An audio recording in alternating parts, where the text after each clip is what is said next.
Now, this definitely brings in a little bit a busier field altogether. And Catherine, you mentioned about sorafenib requirement to get regorafenib afterwards.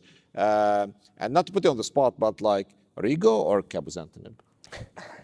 That's a very good question. I think everyone is debating. The cabozantinib trial did not require that sorafenib pre-tolerance, so to speak. So we do have that ability to sort of say, well, okay, the patients who didn't tolerate sorafenib were still able to be treated with cabozantinib.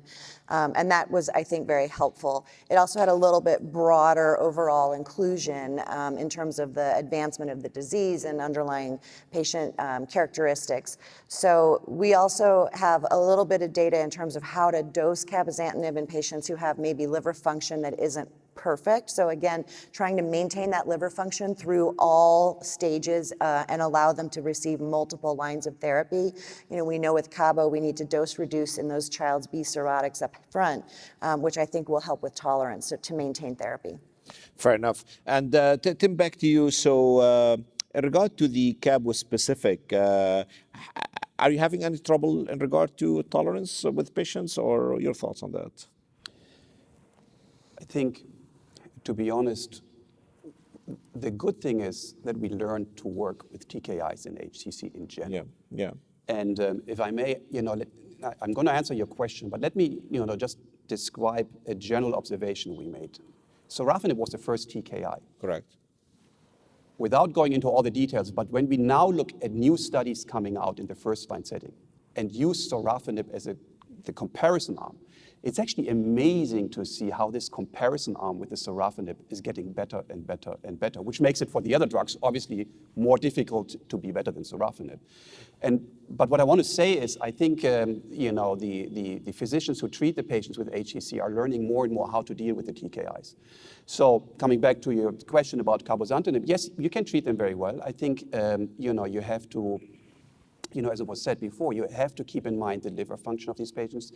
In our day-to-day practice, I think there is a relatively low threshold to reduce the dose or to start at a lower dose and then titrate up over time to increase the tolerability. But I think overall, we have learned tremendously over the past 10 years since we started treating patients with HCC with TKIs.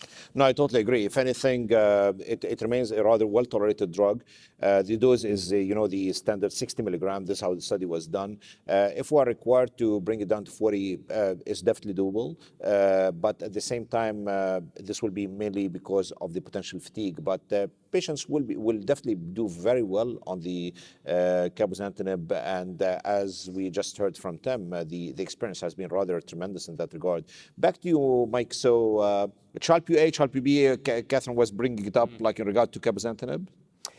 Yeah, the whole issue of what to do with a Child-Pugh B patient is very challenging. In our practice, they make up actually the majority of the second-line patients. Yeah. And so unfortunately, almost all clinical trials require just Child's A. So there's very little data. Of course, you did work looking at sorafenib in Child's B, and there's some from some of the other drugs like nivolumab, but there is surprisingly little out there. Fortunately, at least from a dosing standpoint, as Catherine pointed out, we do know there's a recommendation to start at 40 milligrams in Child's B patients, and I would have to admit, at that dose, it is tolerated. Yeah, no, I absolutely agree. And one more thing about the cabozantinib before we move on. The study required prior sorafenib exposure. Understandably, this is what was available at that time. But interestingly, there's data, and it has been shown at a few places that it can work as second and third line therapy with the prior exposure to sorafenib. So by all means, it's something good to have as an asset.